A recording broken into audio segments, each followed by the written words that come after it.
Oi, gente, tudo bem com vocês? Eu sou a El, que sejam todos bem-vindos aqui ao meu canal. E no vídeo de hoje nós vamos falar sobre planejamento para emigrar. No último vídeo, eu contei para vocês que eu e minha família estamos nos mudando para Portugal. E hoje eu vim aqui para trazer algumas dicas de organização para esse planejamento dessa mudança, né, de um país para o outro aí. Lembrando que nem sempre o que eu apliquei aqui no meu caso, às vezes vai ser o seu caso aí. Mas eu espero que de alguma maneira, tudo que eu apliquei aqui na nossa organização sirva para ajudar você.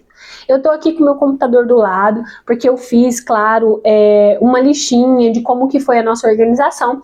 Eu coloquei 11 dicas, na verdade, que foi o que nós utilizamos até o momento. Vamos às dicas, né?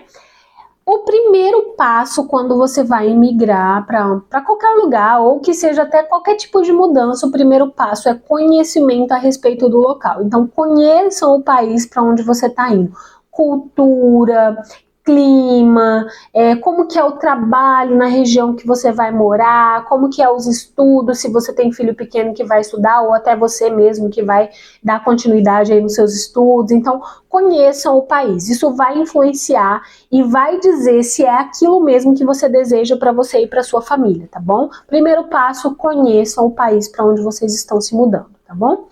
O segundo passo, que talvez até pudesse ser aplicado antes do primeiro, porque às vezes você tem o desejo de morar fora, então não sabe ainda onde vai morar, então talvez até você pudesse começar antes, que é fazer uma reserva financeira. No meu caso, a gente começou depois da decisão, né? Claro, podia ter ali até um montante, mas ainda não era suficiente, então inicie ou dê continuidade numa reserva financeira. A reserva financeira ela é importante para que vocês não passem dificuldades, não passem perrengues nesse novo país, porque a gente sabe que depois que chega lá, vocês vão ter até arrumar trabalho, precisa morar em algum lugar, pode ter algum problema de saúde, então vocês precisam se organizar e ter um dinheiro suficiente para se manter nesse país por um determinado período, até que vocês se estabeleçam lá. Então façam uma reserva financeira boa, não oriento ninguém aí da noite pro dia, tá? Porque não é uma coisa que é uma brincadeira, né? No nosso caso, principalmente, a gente tá indo com uma família, eu, minha esposa e minha filha, então iniciem uma reserva financeira. A reserva financeira é que vai ser o fator, na minha opinião, é o fator determinante para o sucesso da imigração, tá bom? A terceira dica, ela é um 2 em 1, tá? No nosso caso aqui foi definir a data da viagem e já comprar as passagens aéreas. Foi até mesmo antes da aplicação do visto, principalmente porque quando você vai solicitar o visto ali, você já tem que ter pelo menos uma reserva de passagem aérea de volta, você tem que saber quando você vai e quando você volta. Então, nós definimos a data. Lá no início do ano, a gente definiu que a gente queria ir ainda dentro do ano de 2023 e precisava de um prazo para organizar. Então, nós definimos que iríamos ainda em 2023 e optamos pelo mês de dezembro de 2023. Então, defina a data que você deseja viajar, compra as passagens aéreas, veja o tempo necessário que você precisa para se organizar toda essa mudança e aí façam esse terceiro passo, tá?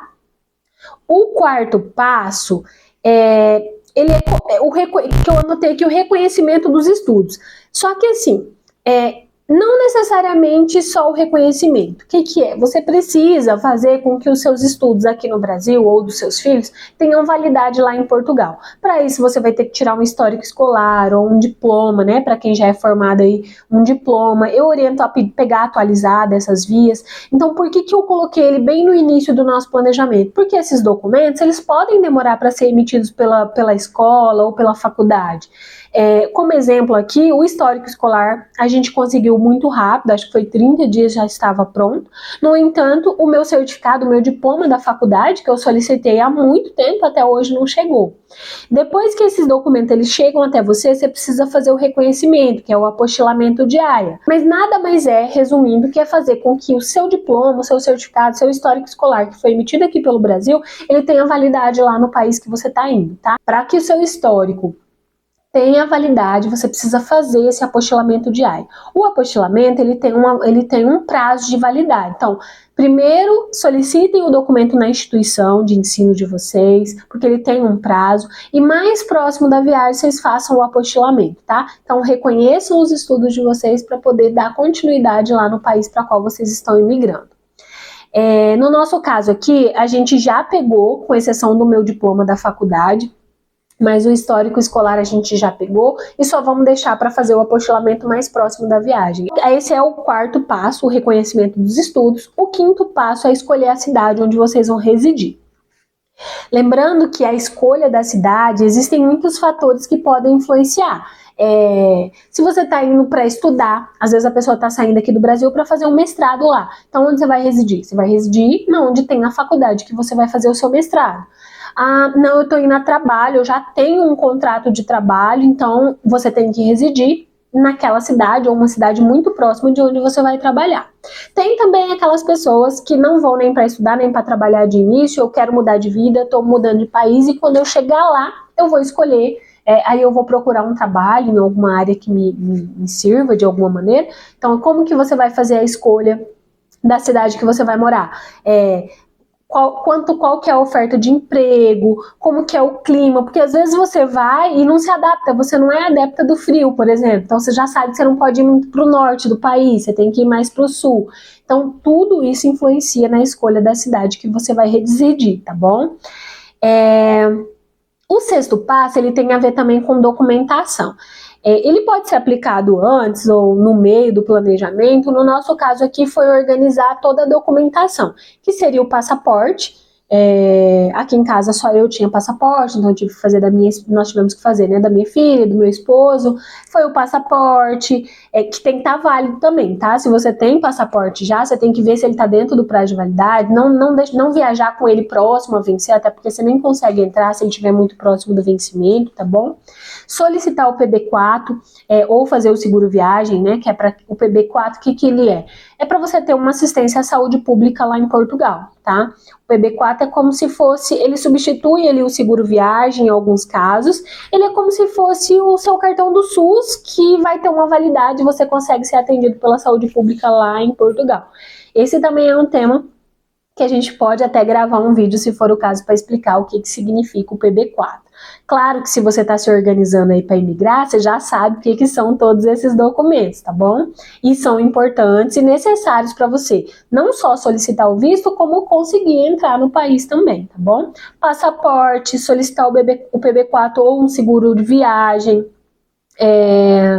antecedentes criminais que precisam ser apostilados, é feito pela Polícia Federal, também precisa passar pelo apostilamento diário, então você vai correr atrás dessa documentação, tá bom? O antecedente criminal, se você vai aplicar o visto, ele também tem uma validade de 30 dias, então eu aconselho você tirar muito próximo da data de enviar o visto, tá? Mas, no nosso caso aqui, além a gente, por exemplo, eu solicitei o antecedentes criminais agora recente, porque eu já tô, nessa semana, já encaminhando o pedido de visto.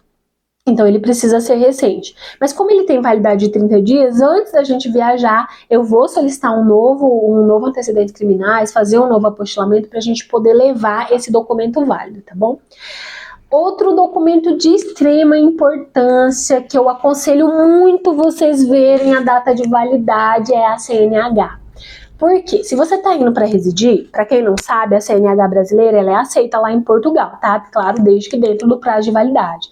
A gente não tem, como é um documento que demora muito tempo para vencer, a gente não costuma ter o hábito de olhar, né? Então lembre-se de olhar se a CNH de vocês está dentro da validade, se está próximo de vencer, se tiver já renova, porque lá em Portugal é possível você trocar a sua CNH se ela estiver dentro do prazo de validade.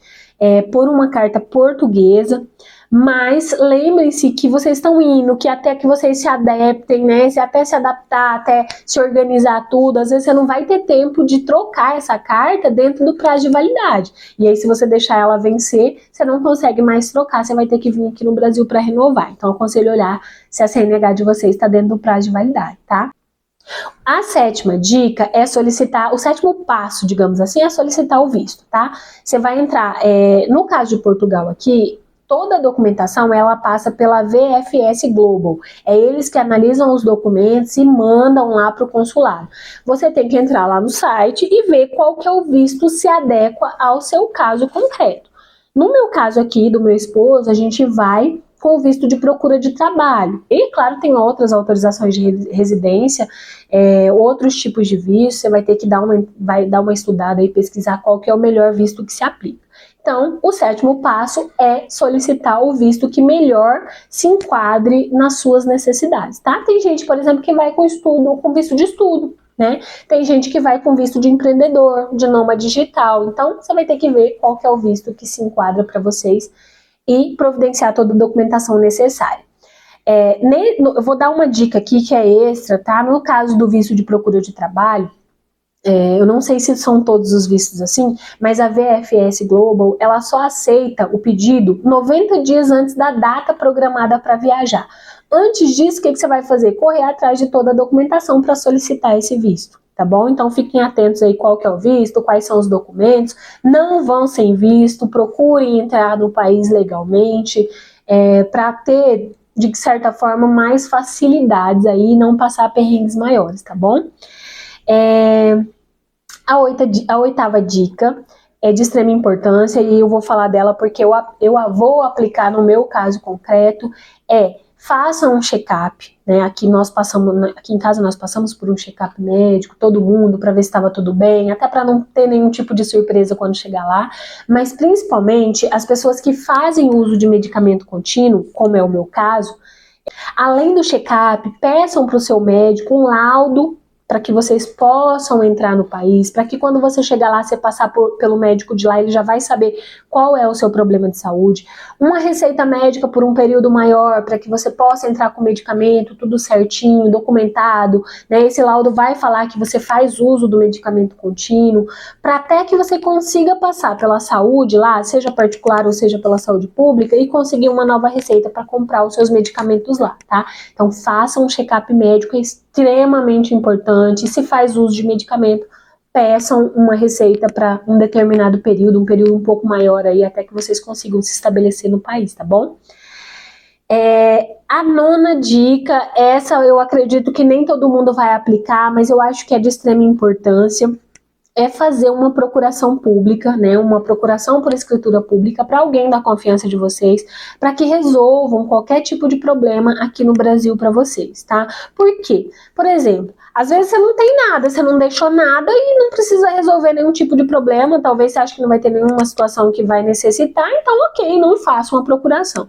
Mas, por exemplo, às vezes você tem um imóvel que vai ficar alugado, às vezes você tem uma conta bancária que você não pode fechar porque tem recebimento aqui do Brasil ainda, às vezes você tem um veículo que vai ficar para vender depois que vocês já forem, então assim, é importante porque se precisar resolver alguma situação, alguma pendência, como que vocês vão, né? Claro que cada caso é um caso, cada um vai com a sua reserva financeira, mas às vezes gastar um dinheiro que é desnecessário se você poderia deixar uma procuração aqui no Brasil por escritura pública, claro, feita lá no cartório, tudo certinho, para alguém da sua confiança resolver todas essas coisas para vocês. Então, a 10ª dica, que eu também acho de extrema importância, eu sei que muita gente não aplica, que prefere chegar lá e resolver, mas nós aplicamos aqui, nós colocamos no nosso planejamento, porque a gente está indo em família, então a gente não quer passar perrengue, é ir com uma moradia já definida, tá? No nosso caso, nós contratamos uma equipe de relocation. Eu ainda não vou falar sobre isso aqui, porque depois que a gente chegar lá, a gente vê como que as coisas funcionaram e eu venho e dou essa dica para vocês. Mas foi uma equipe que foi recomendada, então assim, outras pessoas já tinham usado, indicaram pra gente, então a gente contratou uma equipe. Nós já temos, graças a Deus, ainda não vou falar a cidade, tá? Isso vai ser surpresa, mas nós já temos a nossa moradia definida. Inclusive ontem nós fechamos o contrato, a gente já sabe onde é, a gente já recebeu foto, a gente já recebeu vídeo, e o que não me deixou muito feliz, inclusive mais empolgada para gravar esse vídeo, tá? Então a gente já tem a nossa casa lá, já tá tudo prontinho, só para quando a gente chegar, a gente já ir direto para nossa casa. Eu acho isso extremamente importante. E às vezes você fala, mas eu não quero gastar o dinheiro com relocation. Gente, O dinheiro que você vai ter que comprovar uma moradia. Quando você chega lá e vai passar pela imigração, você tem que comprovar onde você vai ficar. E às vezes o que você vai gastar com um hotel, 10, 15, 20 dias, não sei, é o valor que você vai pagar para a equipe de relocation arrumar um imóvel lá para você. Então, nós preferimos contratar uma equipe para resolver toda essa situação pra gente. E eu não me arrependo, eu acredito que inclusive no meu planejamento ali foi uma das coisas que mais me deixou tranquilo foi contratar uma equipe de relocation, tá? A última e não menos importante dica é sobre o desapego. Pratiquem o desapego desde o início de quando vocês começarem a planejar. Aqui em casa teve uma certa dificuldade. Eu confesso que eu sou mais fácil para desapegar de tudo, mas a minha filha que está ali acenando para mim aqui do lado e o meu esposo, eles tiveram mais dificuldade. Mas eu penso que o desapego tem que ser praticado desde o início, porque afinal de contas, vocês não vão poder levar tudo que vocês têm na casa de vocês para dentro da mala, dentro de 3, 4, 6 malas que seja. Então, comecem, é menos dolorido, comecem a desapegar desde o início, porque quando chegar próximo da viagem, vai ter na casa de vocês somente o que vocês vão colocar dentro da mala. Eu não concordo. Ela não quer aparecer, mas ela gritou de longe ali que ela não concorda, tá? Minha filha. Eu acho que desapegar é muito importante sim, porque já é uma mudança drástica, a gente já tá se afastando aí dos nossos familiares, a gente já vai ter que, de certa forma, desapegar deles um pouquinho, porque vai viver longe. Então imagina se a gente deixa para desapegar de tudo. Roupas, porque não cabe tudo, né, que a gente tem uma vida no Brasil, então não cabe tudo dentro da mala. Roupa, calçado, coisas que não vai ser útil lá em Portugal, móveis, né? Então você vai deixar para desapegar de último momento, já tem tantas coisas para resolver, então pratiquem o desapego desde o início. Eu acredito que vai ser menos doloroso ao final, no dia da grande mudança, no dia da viagem, por exemplo, no último mês, na última semana. Então pratiquem desde o início, tá? Eu acho que é importante sim, apesar de nem todo mundo concordar. São essas as dicas, tá? É claro que eu acredito que muitas coisas ainda estão por acontecer, afinal de contas faltam 3 meses para nossa viagem ainda. Tudo que for de novo eu vou contar para vocês lá no Instagram. Nos acompanhem lá, mais uma vez eu vou deixar aqui embaixo o @ do Instagram para vocês. Um beijo e até o próximo vídeo.